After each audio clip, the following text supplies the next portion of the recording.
नमस्कार, सत श्री अकाल, राम राम सा, खम्बाणी, वणक्कम, प्रणाम। आप सभी का ऑल्टरनेट मीडिया में फिर से स्वागत है। हमारे साथ जुड़े हुए हैं lieutenant general Dushyant Singh sir, also director general at claws and land that is C centre for land and warfare studies. Sir has commanded the one of the strongest battalion across Bharat. मैं ये नहीं कह रही हूँ कि बाकी की कम है, बट उनकी भी बहुत अच्छी है, बहुत स्ट्रॉन्ग रही है। He is also led the battalion in one of the wars. मैं चाहूँगी कि आज आगे बढ़ने से पहले सर एक बार उस पे इलैबोरेट करें थोड़ा-सा, and then we will cover ब मोदी जी इन चाइना।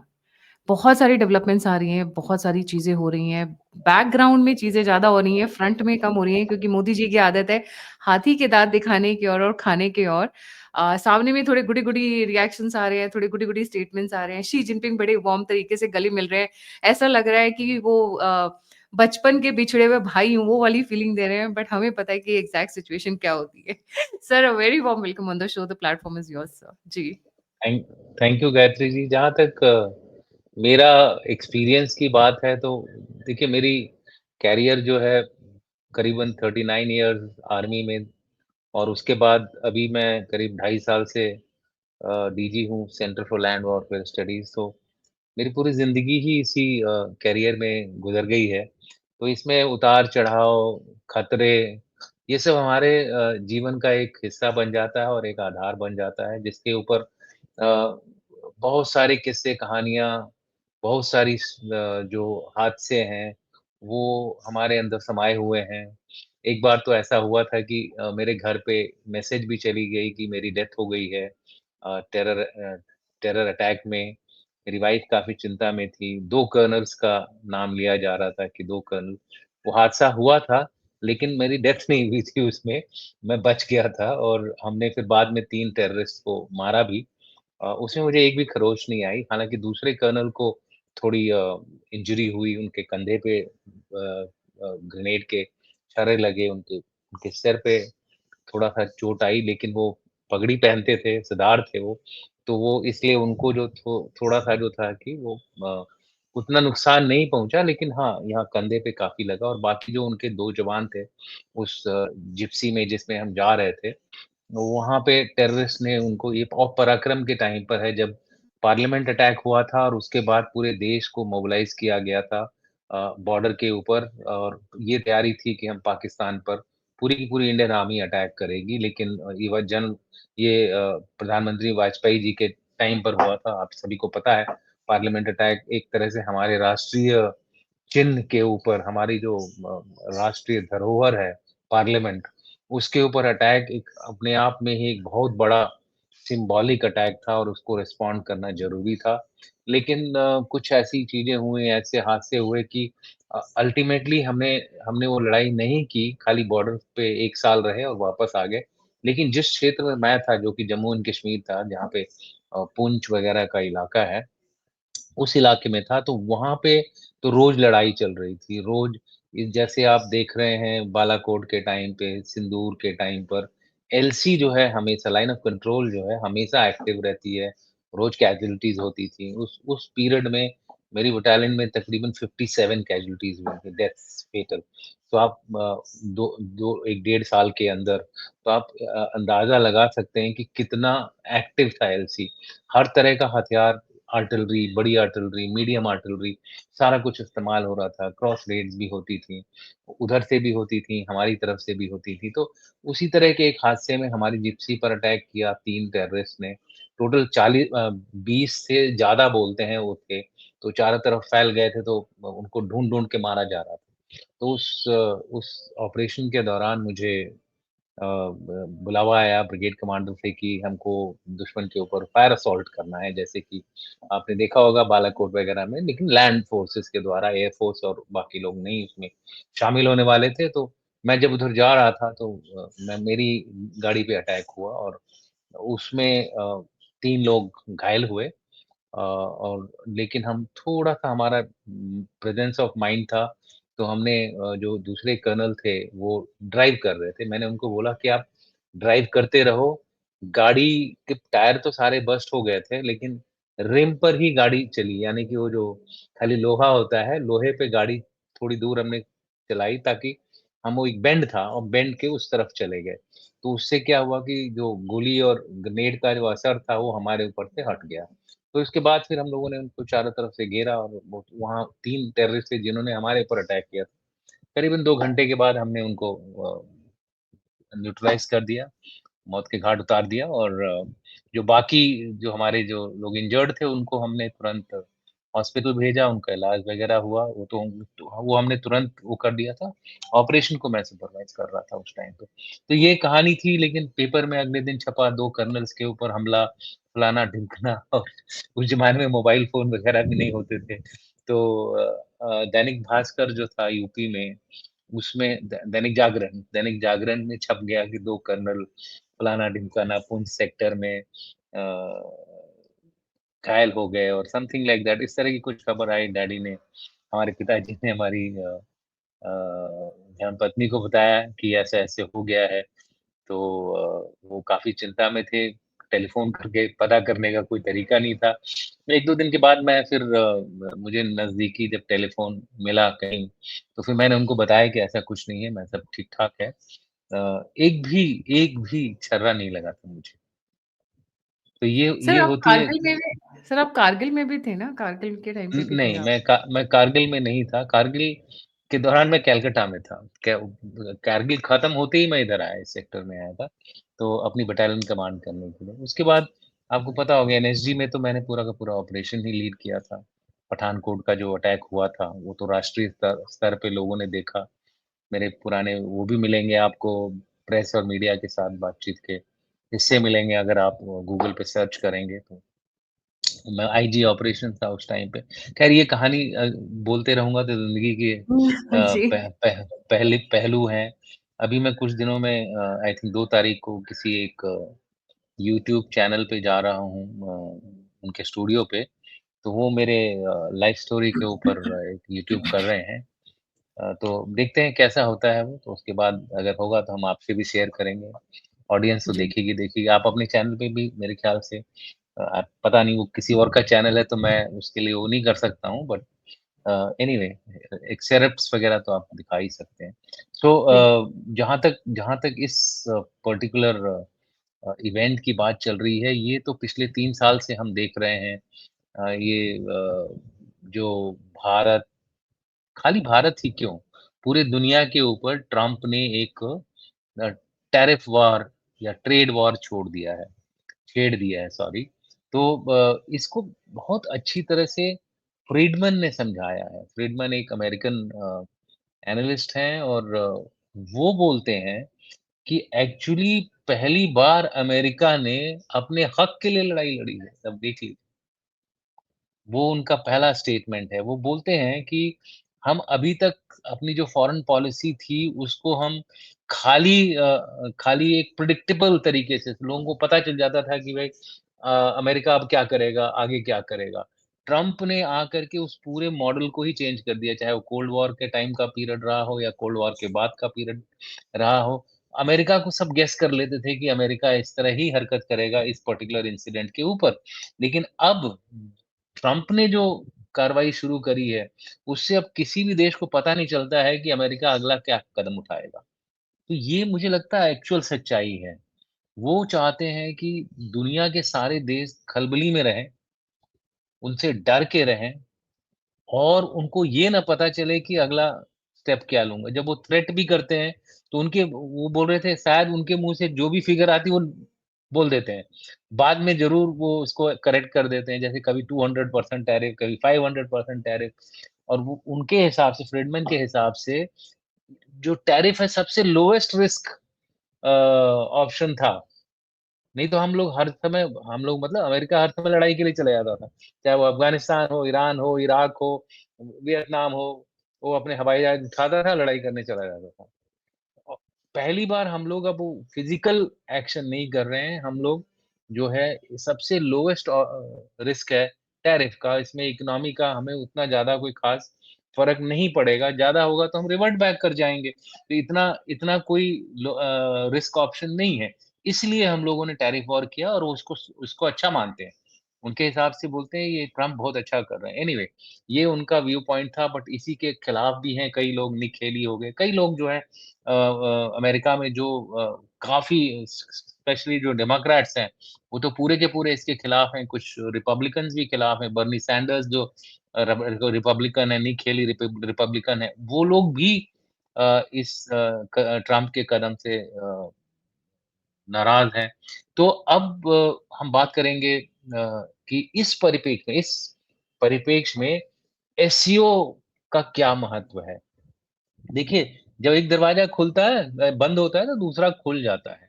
इसका ये मतलब नहीं होता है कि हम अ, अगर कोई पहले दुश्मन था तो उसके पास ना जाएँ।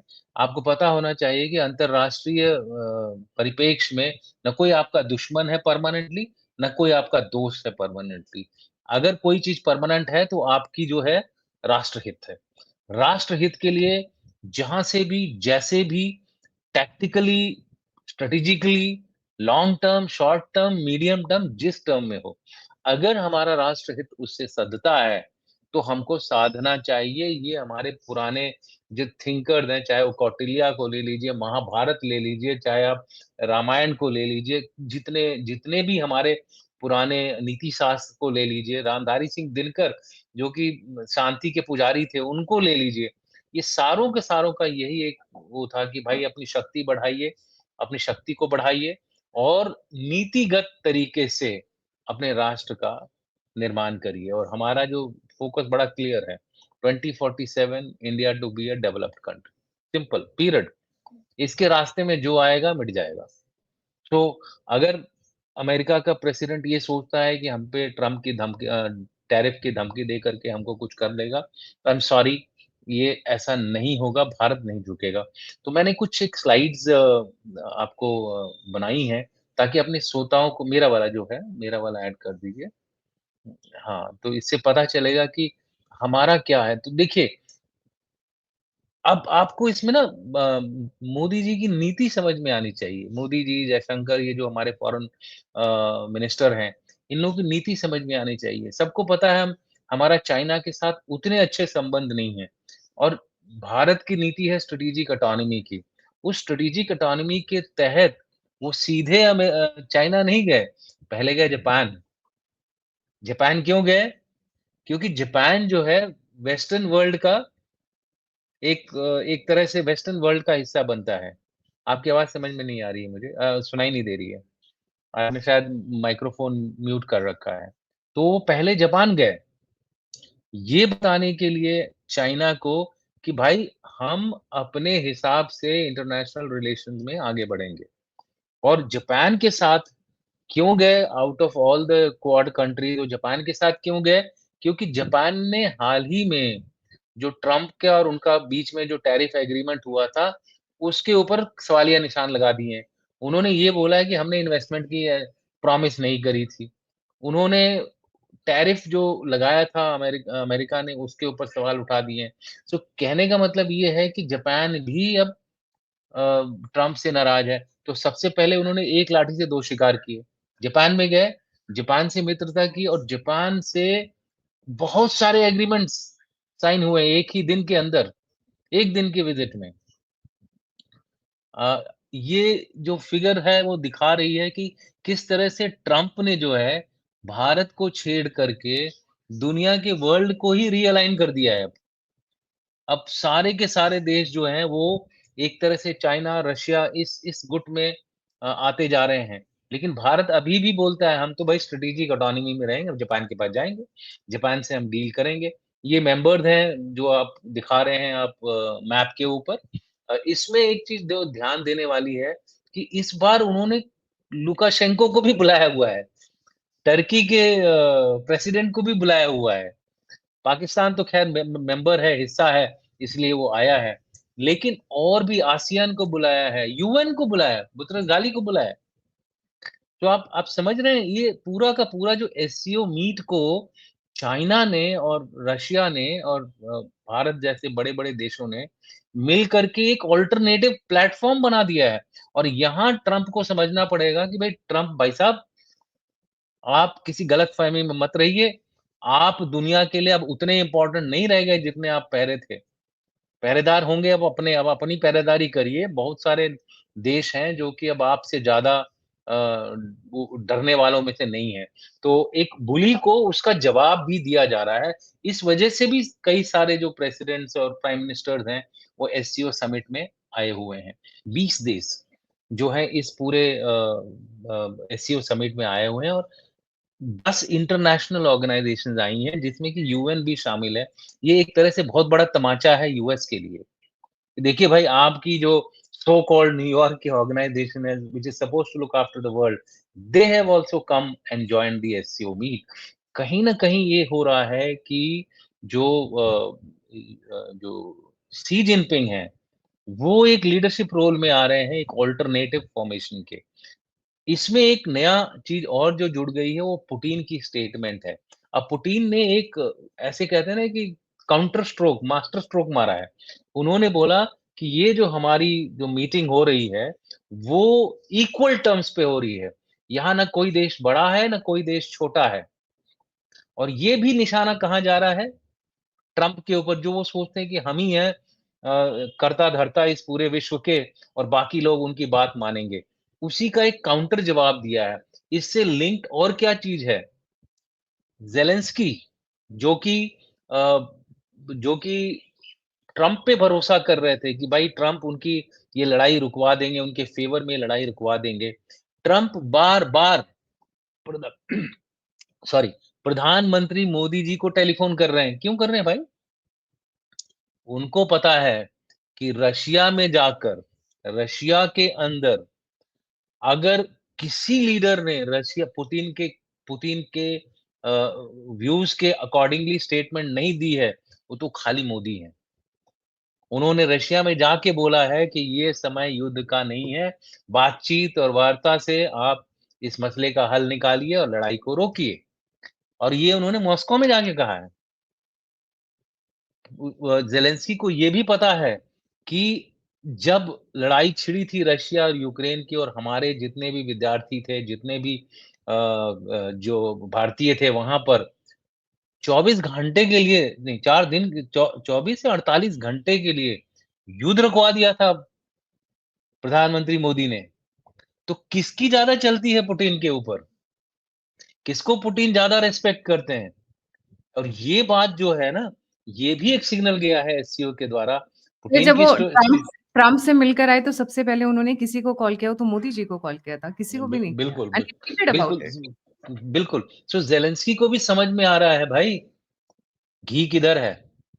रोटी पर घी कहाँ डालना है?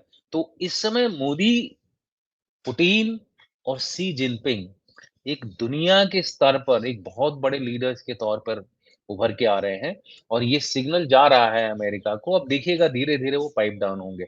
अब मैं आपको कुछ ऐसे आंकड़े भी बताऊँगा जो कि हमारे लिए बहुत फ़ायदेमंद होंगे अगर हम एससीओ के तहत आगे बढ़ते हैं। देखिए पाकिस्तान क ये तो लिस्ट ऑफ वो है। अब आउटकम्स पहले जाइए, बस पहले पहले जाइए जापान, हाँ। इसमें देखिए जापान के साथ जो हमने किया है, पहले तो स्ट्रेटेजिक सिग्नलिंग करी हमने।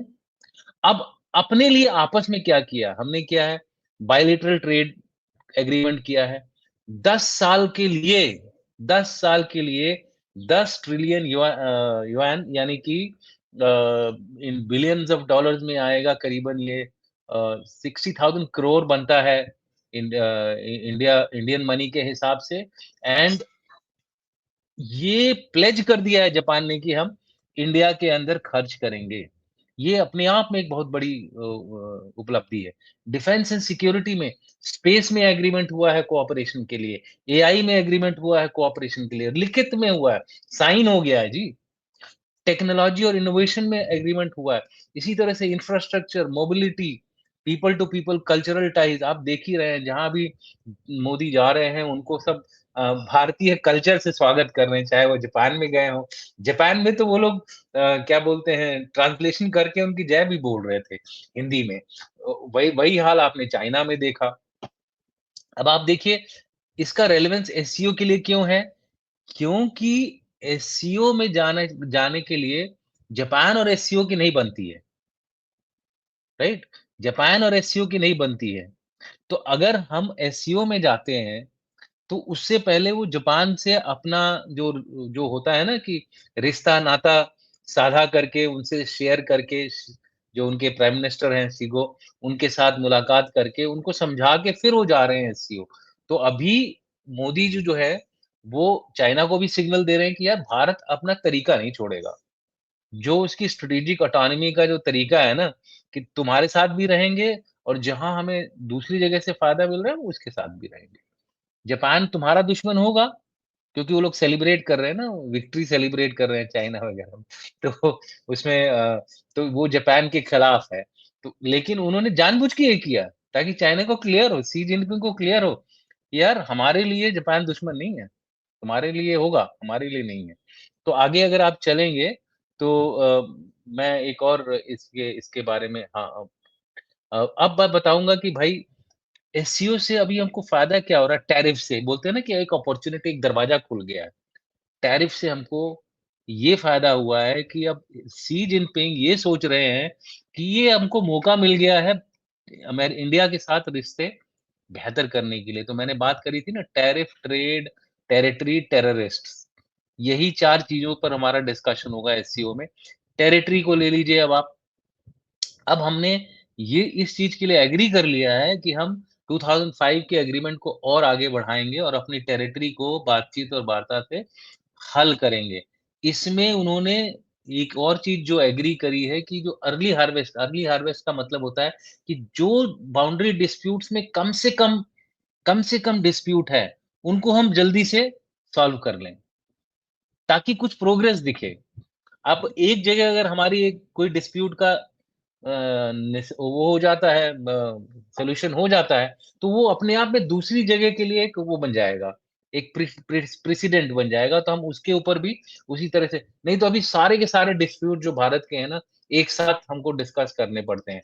तो जैसे सिक्किम का डिस्प्यूट हो गया, उसको हम सॉल्व कर सकते हैं। उसके बाद फिर हम एक मैकेनिज़्म उन्होंने तैयार किया है जनरल लेवल मैकेनिज़्म जिसमें कि अब हम कोशिश करेंगे कि इस तरह की झड़प ना हो। और एस्केलेशन यानी कि जो अभी ट्रूप्स बॉर्डर पर हैं 50,000 दोनों तरफ से, धीरे-धीरे उनको एस्केलेट किया जाए, उसके लिए ऑर्डर्स बनेंगे, उसके लिए रूल्स बनेंगे, प्रोसीजर्स बनेंगे, एक बार वो बन जाएँगे तो फिर uh, based on the order of both वो बेस्ड ऑन द प्रोसीजर जो एग्री होता है देखिए भारत के लिए क्या होता है, भारत के लिए मोबिलाइज़ करना डिफ़िकल्ट होता है। तो इसलिए भारत हमेशा इंसिस्ट करता है कि हम अपने ज़्यादा ट्रूप्स आगे रखें। चाइना के लिए मोबिलाइज़ेशन ईज़ी है, तो वो कम ट्रूप्स रखता है। तो इस तरह के एग्रीमेंट होंगे कि भाई बेस्ड ऑन द टेरेन वगैरह, ये हमारे लोगों को समझने के लिए है कि बराबर एक जैसा नहीं होता है और अल्टीमेटली डी-एस्केलेशन यानी कि जो हमारी आपस में जो कॉन्फ्लिक्ट्स होते हैं, उसके ऊपर एक एक ठंडा पानी गिराया जाए, लोग पूरे जो हमारी जो इस समय eyeball to eyeball type of deployment है, उसको कम किया जाए। तो ये एक बड़ा मौका अब हमको मिला है, थैंक्स टू टैरिफ वॉर जो अमेरिका के प्रेसिडेंट कर रहे हैं, अपने आप अपने पैर पे कुल्हाड़ी मार रहे हैं। अगली चीज़ अगर आप देखेंगे इसी के बाद नेक्स्ट स्लाइड में अगर आप जाएँगे तो नेक्स्ट स्लाइड में जाएँगे आप? ये है ट्रेड। अब वो बहुत हम वो बन रहे थे कि भैया हमने ट्रेड में तो अमेरिका अमेरिका जो सबसे लार्जेस्ट क्या बोलते हैं इकोनॉमिकली लार्जेस्ट कंट्री है, 31 ट्रिलियन के करीब उनकी जीडीपी है, तो हम सारी दुनिया को उसका रास्ता दिखा सकते हैं। तो अब आप देखिए यूएस की जो ट्रेड है, वर्ल्ड शेयर में आप देखिए चाइना की हो गई है, ईयू की 28% है। यूएस तीसरे नंबर पे आ रहा है, दूसरे नंबर पे आ रहा है, जैसे भी बोलिए 25% है। जापान जो है वो 0.05% है, कनाडा जो है वो 0.02% है, इंडिया का 1.3% 1.41% है। मैंने इंडिया की फिगर लिखी नहीं है। तो इंडिया सॉरी 1.4 नहीं, इंडिया की जो पोज़ीशन है वो भी जो है इसमें आगे है। कनाडा से आगे है। कनाडा और जापान दोनों से आगे है। तो इंडिया का भी शेयर काफ़ी अच्छा है ग्लोबल ट्रेड में। अब आप शेयर विथ इंडिया, चाइना की जो ट्रेड है 7.74% इंडिया के साथ है। अमेरिका ईयू के साथ 8.8% है, यूएस के साथ 7.73% है, जापान के साथ 1.53% है, कनाडा के साथ 0.52% है। अब क्या हो रहा है कि जिन-जिन कंट्रीज़ के ऊपर टैरिफ लगा है, चाहे ईयू हो, चाहे जापान हो, चाहे कनाडा हो, ये सारे अब इंडिया को अप्रोच कर रहे हैं कि भाई जो आपको लॉस वहाँ हुआ था, उस लॉस को हम आपस में ट्रेड करके पूरा कर सकते हैं। कल की ही स्टेटमेंट है, तो कनाडा के प्राइम मिनिस्टर ने इसके ऊपर स्टेटमेंट दी है कि we will improve our trade relations with India. दोनों ने अब अपने-अपने एम्बेसडर भेज दिए हैं। अनाउंस कर दिया, नाम अनाउंस कर दिया है। इंडिया ने भी अनाउंस कर दिया है और कनाडा ने भी अनाउंस कर दिया है। अगेन स्टाफिंग का भी चल रहा है कि जो पहले स्टाफ विथड्रॉ किए थे, शायद वो भी धीरे-धीरे बढ़े, उसके बारे में अभी क्लैरिटी नहीं आई है। लेकिन दोनों के एम्बेसीज़ में जो स्टाफ कम हो गए थे, वो भी शायद पूरे हो जाएँ। इससे भारतीयों को भी फ़ायदा होगा और जो ट्रेड है, दोनों के बीच में, कनाडा और इंडिया के बीच में, अच्छी होने की उम्मीद है। अगर आप ट्रेड डेफ़िसिट की बात करें ना कि इम्पोर्ट और एक्सपोर्ट की, तो भारत एक ऐसा देश है, जिसका कि जो इम्पोर्ट और एक्सपोर्ट है, बराबर है। यानी कि हमारे पास ट्रेड डेफ़िसिट नहीं है। चाइना के साथ ट्रेड डेफ़िसिट है, तो अमेरिका के साथ हमारा एक्सपोर्ट ज़्यादा है, ईयू के साथ हमारा एक्सपोर्ट ज़्यादा है। तो कहने का ये मतलब है कि हम लोग जो है ट्रेड वाइज़ हमको सिर्फ़ 45 बिलियन डॉ 48 बिलियन डॉलर जो है, उसी का ही हिसाब-किताब हमको पूरा करना है, जो अमेरिका के साथ हमारा जो डेफ़िसिट अब अफ़ेक्ट होगा बिकॉज़ ऑफ़ द टैरिफ, उसके लिए हमने रास्ते और अपॉर्च्युनिटीज़ ढूँढना शुरू कर दी है। तो वो यहाँ मैं बोलना चाहता हूँ कि ईयू हो गया, चाहे जापान हो गया, चाहे कनाडा हो गया, इवन चाइना, चाइना ने भी प्रॉमिस किया है कि अब वो हमारे जो एक्सपोर्ट्स हैं, वो लेगा। तो ओवरऑल आप देखेंगे ट्रेड में भी हमको कोई ज़्यादा झटका नहीं लगने वाला। थोड़े देर के लिए जो हमारे कारीगर लोग हैं, जो इसमें इन्वॉल्व थे, चाहे जेम्स हो, ज्वेलरी हो या फिर अपैरल्स हो, टेक्सटाइल्स हो, उसमें थोड़ी देर के लिए कष्ट होगा। उसके लिए गवर्नमेंट ने 25,000 करोड़ 10 साल के लिए ईयरमार्क किया है। तो यानी कि भारत तैयार है लंबी लड़ाई के लिए ट्रेड में। यह जो फाइनल एनालिसिस है इस पूरे एससीओ समिट का, वो जो स्टेटमेंट्स बाहर आई हैं, ऊपर से क्या आई हैं और अंदर क्या है। ऊपर से आया है मोदी जी के द्वारा कि भारत जो है अपना चीन से रिश्ता अच्छा करना चाहता है। एक मोटा-मोटा एक स्टेटमेंट आई है, ठीक है? उन्होंने बोला है कैलाश मानसरोवर यात्रा, डायरेक्ट फ्लाइट रीस्टार्ट, ये पहले भी बोल चुके हैं ये लोग। और बॉर्डर टेरिटरी के बारे में मैंने बता ही दिया कि डिटेल में एक प्लान बना दिया गया है, जो कि उसके तहत हम आगे बढ़ेंगे। एक म्यूचुअल ट्रस्ट वगैरह इम्प्रूव करने की बात हुई है। लेकिन इसमें आपको वर्ड्स के पीछे छुपे हुए कॉशन को भी देखना पड़ेगा। कि अभी मोदी जी ने कोई बड़े अनाउंसमेंट नहीं किए हैं, क्योंकि वो बोलते हैं ना दूध का जला छाछ भी फूँक-फूँक के पीता है। तो अमेरिका और चाइना दोनों ने भारत को धोखा दिया है। तो अब दोनों के साथ जो भारत है ना, वो बड़ा बड़ा आप समझ लीजिए सोच समझ कर अगला कदम उठाएगा। जब तक उसको यकीन नहीं होगा किसी चीज़ में वो आगे नहीं बढ़ेगा। तो ये इंटरनल जो कहानी वो ये है कि आगे बढ़िए बट विथ कॉशन। ट्रस्ट जब तक 100% नहीं होगा, तब तक काम नहीं चलेगा या फिर आप ज़ीरो ट्रस्ट से काम करिए, कि ट्रस्ट है ही नहीं है, बस ट्रांज़ैक्शनल है, जो है सो है। अब शी जिनपिंग ने भी यही बोला है कि हम लोगों को एक-दूसरे को दुश्मन की तरह नहीं देखना चाहिए। उसके लिए बिहेवियर आपको ठीक करना पड़ेगा ना। तो ज़मीन पे जब तक आपका बिहेवियर ठीक नहीं होगा, हमारे लिए बिहेवियर क्या है? टेरिटरी जिसकी मैंने पहले बात करी थी। जो-जो एग्रीमेंट हमने आपस में साइन किए हैं, ये अच्छी बात है कि दिसंबर 24 में जो कज़ान में मीट हुई है, लास्ट जो मीटिंग हुई थी, उसके बाद से अभी तक पीस होल्ड कर रहा है। अभी तक कोई बड़ी जो ऐसी जो झड़प होती है चाइना और भारत के बीच में नहीं हुई है। दूसरा चीज़ जो इंडिया का कंसर्न है कि भाई आप हर बात में पाकिस्तान को सपोर्ट करते हो, क्यों करते हो भाई? पाकिस्तान आपको पता है टेररिस्ट को पालता है। जैश-ए-मोहम्मद के खिलाफ हम लोगों ने एक उसको बैन करने के लिए एक मुहिम चलाई थी, आपने उसको वीटो कर दिया। तो ये सारी चीज़ें भारत भूलेगा नहीं और मोदी जी तो बिल्कुल ही नहीं भूलेंगे। वो तो आप लिख के ले लीजिए। तो इस कुछ ऐसे जो मामले हैं, इनके ऊपर भारत उसी तरह से अब रवैया रखेगा। पाकिस्तान चाइना अब ये समझ रहा है कि पाकिस्तान भी भरोसे के लायक नहीं है। देखा उसने कि आप सिंदूर में चाइना के हथियार जो हैं वो गिर रहे हैं माचिस की तरह, तो भाग गया अमेरिका के पास। अमेरिका के प्रेसिडेंट को नोबेल प्राइज़ दे रहा है, रिकमेंड कर रहा है नोबेल प्राइज़ के लिए। वो ऐसा आदमी जो खुद ही अपना फील्ड मार्शल का टोपी पहन के घूम रहा है। अपने आप ही बोलो ये रही टोपी मैं पहन लेता हूँ। तो चाइना को भी दिख रहा है कि भाई पाकिस्तान कितना रिलायबल है। हाँ, ओपनली वो बोलता है ओपन तरीके से कि आयरन क्लैड फ्रेंडशिप वगैरह है ब्ला। तीसरा जो फैक्टर आपको लगेगा कि चाइना के अंदर जो डिफरेंस आ रहा है पाकिस्तान के तौर पे, वो ये है वेलकम पे देखिए आप। जब पाकिस्तान के प्राइम मिनिस्टर वहाँ पहुँचे, कुछ थोड़े बहुत लोग थे, उन्होंने जाके उनको वेलकम कर दिया। जब भारत के प्राइम मिनिस्टर आए, उसकी अगर आपको फ़ोटो और वीडियो हो तो दिखा सकती हैं। लाइन से लोग खड़े थे, रेड कारपेट लगा हुआ था। पूरा मतलब एक डांसिंग कल्चरल शो चल रहा था पूरे रास्ते में दोनों तरफ रेड कारपेट के। आगे जाके इंडिया का जो कल्चरल म्यूज़िक वगैरह उन सब चीज़ों को बना भजन तक गाई है लोगों ने। तो इस तरह की जो चीज़ें हुई हैं चाइना के अंदर, वो अपने आप में एक कहानी बताती हैं। देखिए ये सारी चीज़ें जो हैं, ये चाइना जो है देख रहा है कि भाई 4 ट्रिलियन से ज़्यादा की इकोनॉमी को आप इग्नोर नहीं कर सकते हो। हमारा जो मार्केट है, वो चाइना के लिए बहुत इम्पोर्टेंट मार्केट है और वो देख रहा है कि अगर 48 बिलियन उधर एक्सपोर्ट हो रहा था, इधर क्यों नहीं हो जाए?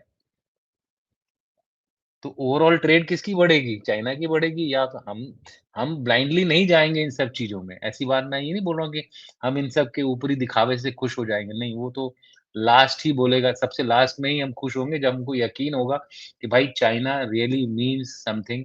और भी तरीके होते हैं राष्ट्र को सीरियसनेस पता करने के लिए, but still we will remain cautious. That's the point जो मैं बोल रहा हूँ कि हम कॉशियस रहेंगे चाइना के साथ। तीसरा जो बड़ा मैसेज जो एससीओ से निकल के आ रहा है, वो पुतिन का जिसका मैंने पहले आपसे ज़िक्र किया था।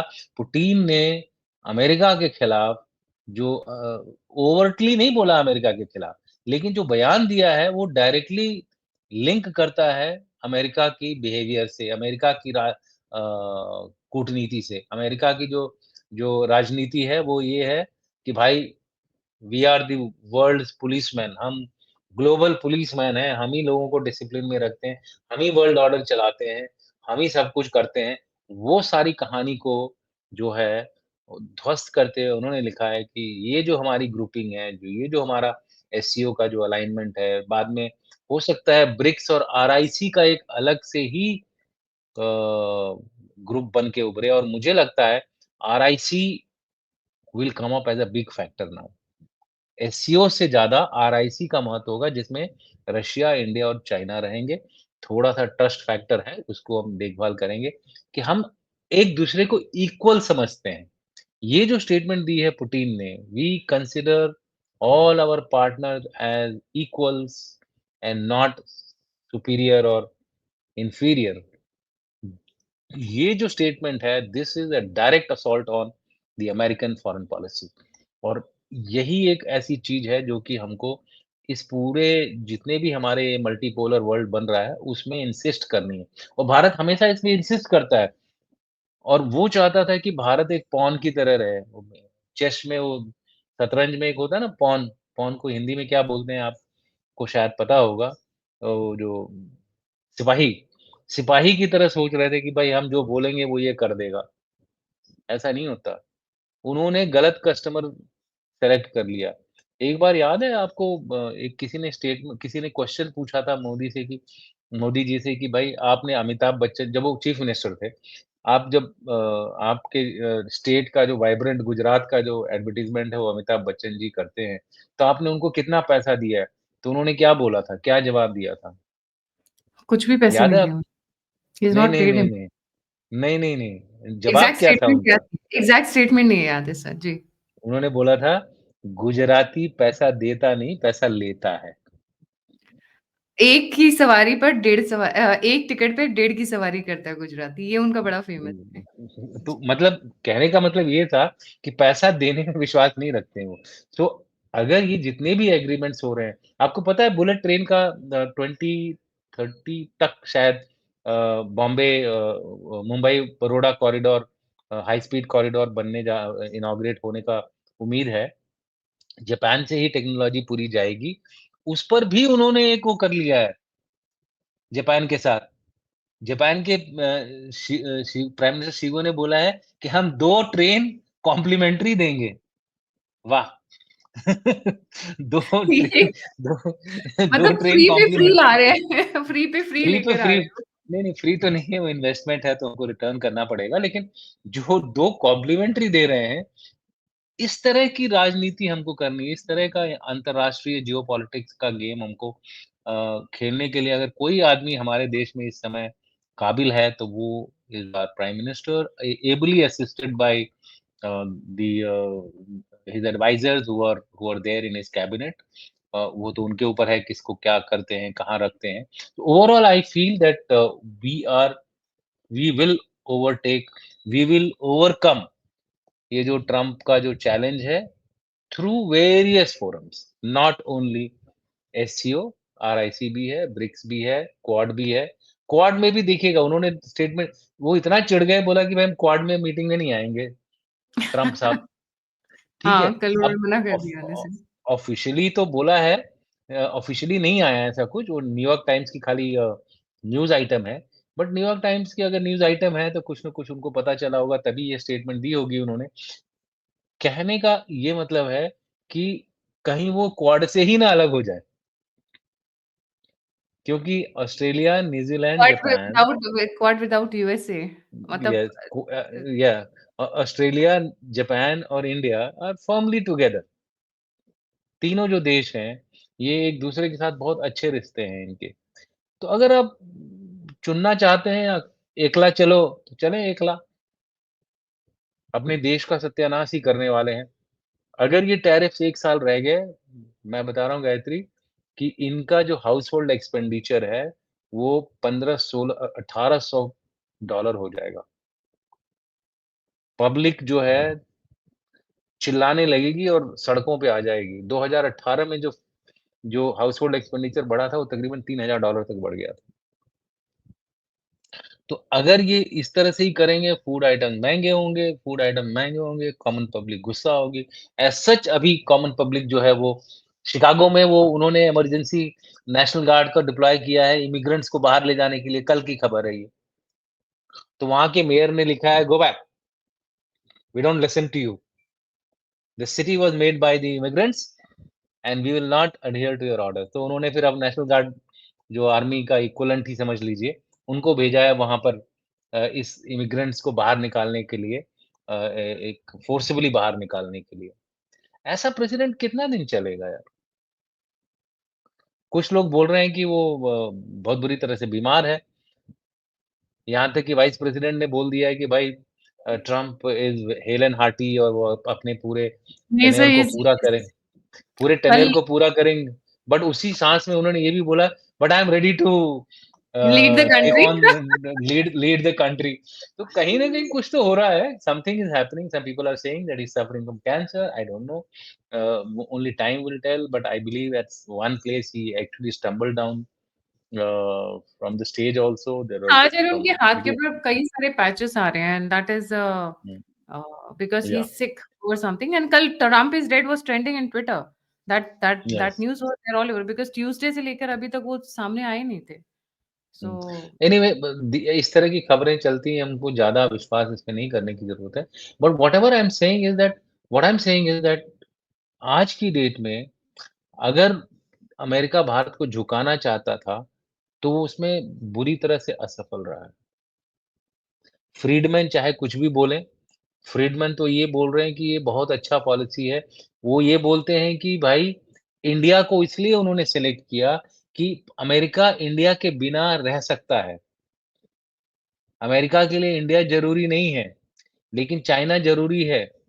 वो बोल रहे हैं कि हम अगर इंडिया के खिलाफ इतना सख्त एक्शन ले सकते हैं, तो आपको इंडिया से डरने की ज़रूरत नहीं है। चाइना के लिए ये मैसेज गई है कि China you do not worry we don't consider India as our ally. So वो जो क्वाड वगैरह की आप बात कर रहे हैं, ये लंबा गेम चल रहा है ये। चाइना को ये बताने की कोशिश कर लेकिन चाइना का शी जिनपिंग भी तो पुरानी सभ्यता है ना हमारी, सुन त्ज़ू की जनरेशन का आदमी है वो। वो जानता है कि अमेरिका जो है वो उसको भी चने के झाड़ पे ले जाने के मूड में है। इंडिया को इंडिया के खिलाफ एक्शन लेके वो चाइना को बताना चाहता है कि we are not with India, so you can relax and continue your actions against India. ये उसका मकसद था, जब उसने इंडिया के ऊपर ये टैरिफ लगाए हैं। अब देखा वो तो गड़बड़ हो गई, वो तो भाई-भाई बोलने लग गए हैं। डबल इंजन की बात हो रही है। वर्ल्ड इकोनॉमी में चाइना और इंडिया की इकोनॉमी को डबल इंजन की इकोनॉमी बोल रहे हैं, चाइना के जो एम्बेसडर हैं। So, I think with that, अब तो I'll end सिविलाइजेशन my की भी बात कर रहे हैं sir. He now they are quoting that we are China और India are Asian civilisation, the world's most populous nation and वो तो पिलर्स शुरू से वो ये देखिए ये सारे जो है ना, दीज़ आर ऑप्टिक्स, ये ऑप्टिक्स ऑफ होती हैं रिकनेक्ट करने के लिए। We should take them just that much, specially face value. China और अमेरिका को डील करते समय हमें इन सब चीज़ों को ना उतना ही महत्व देना चाहिए जितना ज़रूरी है। इट्स अ वे टू दरवाज़ा खोलने का एक एक तरीका है, बट दरवाजे के अंदर जब जाना हो ना, तो पूरा फूँक-फूँक के जाइएगा, लाइट लगा के जाइएगा, टॉर्च लगा के जाइएगा, पहले से अंदर एक कैमरा रख दीजिएगा कि दरवाजे के अंदर है क्या? So all those things have to be taken into account before we move ahead for better relations, either in the SCO or with China or with any other country. The only country which India has always been comfortable with is Russia, and always India has been supported by Israel. ये जो जी, 2 countries हैं, भारत के लिए एक तरह से एक स्तंभ है, एक पिलर ऑफ सपोर्ट हैं ये। ऑल द एक time. They are always supporting us irrespective of what the US says. I mean I am talking of Israel की बात कर रहा हूँ मैं। इर्रेस्पेक्टिव ऑफ व्हाट यूएस से थोड़ा बहुत फ्रिक्शन होता है, but they continue to support us. जी, जी। Thank you. Thank you so much sir for joining. जाने से पहले सभी व्यूअर्स से रिक्वेस्ट है, please don't forget to like, subscribe and share the alternate media. अगर आप कंट्रीब्यूट करना चाहते हैं तो नंबर और यूपीआई स्क्रीन के ऊपर है। आप फीडबैक देना चाहते हैं, मुझसे जुड़ना चाहते हैं, इन्फॉर्मेशन शेयर करना चाहते हैं, तो सभी के सभी लिंक्स डिस्क्रिप्शन बॉक्स में। इसी के साथ जय हिंद, जय श्री राम, हर हर महादेव। जय हिंद।